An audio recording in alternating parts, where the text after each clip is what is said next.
So after a mountain of well-meaning college classes, 2 practicums, 1 student teaching appointment, 2 praxis tests, and as many documentaries and books on the art and style of teaching that I could possibly get my hands on, nothing prepared me for my first year as a teacher. I often like to refer to it as learning how to swim in a classroom. It's like you learned the physical properties of water, the molecular makeup of water, the effects that the moon, the sun, and pollution have on water. We watched videos and read books on how to swim and how to dive and do a cannonball. Then the beginning of the year comes. And on that first day, when you're left all alone in your classroom, it's like someone kicked you off the high dive into actual water for the first time. Now that I'm listening back to what I thought about, it's actually really daunting sounding, I get it, but there's good news here. In this video, I want to share like 5 or 6 things that I just wish I knew going in, because it would help me to deal with a lot of the feelings that I have and deal with the actual practical things that are going on in class. So that's what we're going to talk about. The first thing I want to say, and you might choose to believe this, you might choose not. There's some people that are going to tell you otherwise, but nobody is great or even good at teaching when they start. Now look, the problem is some people are better at certain aspects than others, and some of those aspects are far more public facing. So if you know someone that seems they're brand new, and so are you, and they seem particularly good at classroom management, at building relationships, or just getting along with kids, at decorating their classroom, at the way they look, is they have a strength in that you don't possess. The thing is, all of these help us look the part, right? So, but it doesn't mean that they are good in every conceivable area, because there are other areas like good organization, parent communication, incredibly well thought out and designed lesson plans, actual genuine concern for the education of every single student in your class. These aspects don't shine so bright in the public setting. And so you may feel like you look less than, and that some people are doing better than you, but it is simply that they have shining lights of aspects of something that everyone can see. And the fact of the matter is, if you keep going and actually trying, you will get there. The fact that you are watching YouTube videos right now, looking up these areas in which you feel like you lack, is a good sign. You're trying to grow. You're trying to get there. Keep going, keep growing, and you will eventually grow into the teacher that you were called to be. Now, sorry to interrupt your video, but I have one quick announcement. Getting your first job and just starting out in the classroom can be really overwhelming. It can also be a time that is incredibly exciting. So I created a new teacher bootcamp that is for new and newish teachers. So we're thinking like brand new to like year 4 or so.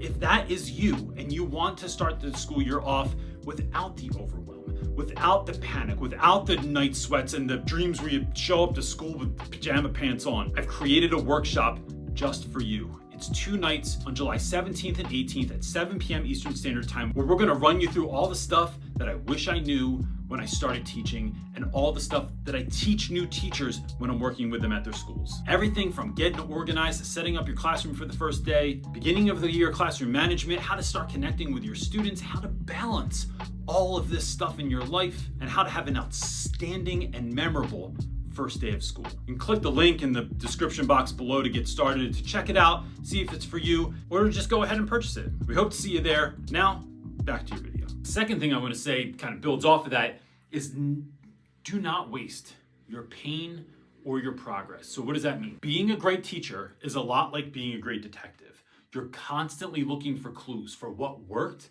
and what didn't work. So what project is going to crush it this year? Take notes. You will not remember it later. You will not remember it later. Instead, take notes now on what worked, what aspects didn't work, right? What could be better? Sometimes you're going to want to talk to your students about what could be better. Sometimes your colleagues. Sometimes it's something that you saw, oh, this was a terrible idea. Things like who should sit where? What are the best ways to get my students' attention? What are terrible ways to get my students' attention? Like things that just left me standing alone in the front of my classroom, talking to myself. And then even in this year, when you're taking notes, double down on the things that work and stop doing the stuff that doesn't work. So if I have a class one year that I see really do well during particular types of projects, or that they thrive when they're working in groups. I want to do that more often. Other years, I have group work, and it's the opposite. It's group talk, right? It's just like we're just going to talk and do no work. Some students, some years are great with going outside. Other years are not. So I'm constantly pulling things out of my bag of tricks and looking to see what works, what doesn't work as early as possible. And then not just taking the L, I'm looking for the lesson. And in the lesson, what works, what doesn't work, and then I double down on those things. Number 3 is this idea that there are no silver bullets in education. I have a whole chapter in my book on this, but it breaks down to this. There's almost nothing that all good teachers do that is the same. There's different aspects that might overlap, like consistency and things of that nature. But by and large, the way someone in your school may be telling you to manage your class might not be the way that you were created to manage a class. One way that people tell you to build relationships, to make lessons more dynamic and interesting and fun, they may not be what's right for you. The only way to find those things is trial and error.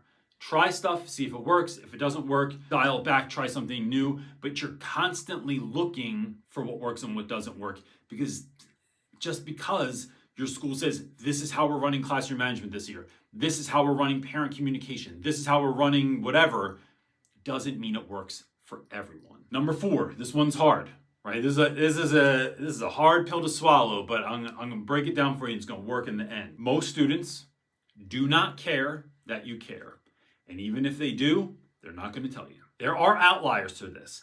There are 2 students this year that, especially if you teach in younger grades, they're going to run up to you at the end of the day, tell you this is their favorite class that they ever had in their whole life, and I'm so glad that you're here, and this is going to be wonderful, and I can't wait to come in tomorrow. But most kids are just going to sit there with some kind of flat affect on their face and not say anything and just look at you, bro, because I don't care about English. They're not going to tell you that your room looks cool, that your outfit's really nice, that they love English, or that your icebreaker was fun, until you show them that you're really about what you say you're about. When I tell kids on the first day that I'm so thrilled to be here, and I'm excited to be your teacher, and I'm so glad that you're in my class, and that I want for more than anything for you to be successful, they want to see if you're telling the truth, especially in schools where there's high turnover.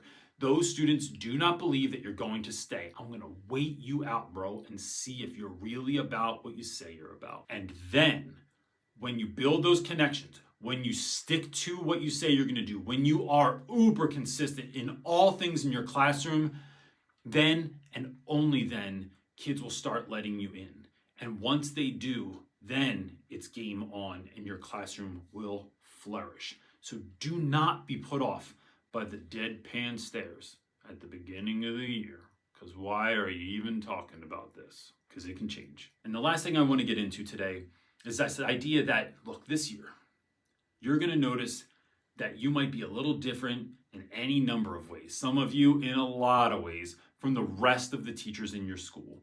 They don't dress like you. The room doesn't look like yours. They don't have relationships the way that you have them. They don't manage kids in the way that you manage them. They don't run their lessons the way that you run them.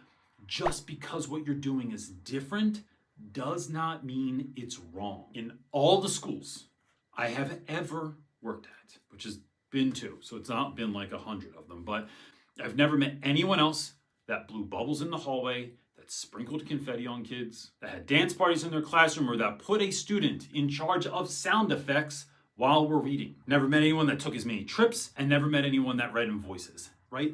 But I did. Why did I do this? Because I realized that we all have a different part to play in the school. It doesn't mean that the way anyone else is doing it is wrong. It doesn't mean that you're better or that you're right because you're different and you stand out and you're weird. What you need to remember in this is that own your weirdness, own your uniqueness, own the way that you are different. Because the thing that makes you different is the thing that makes you special.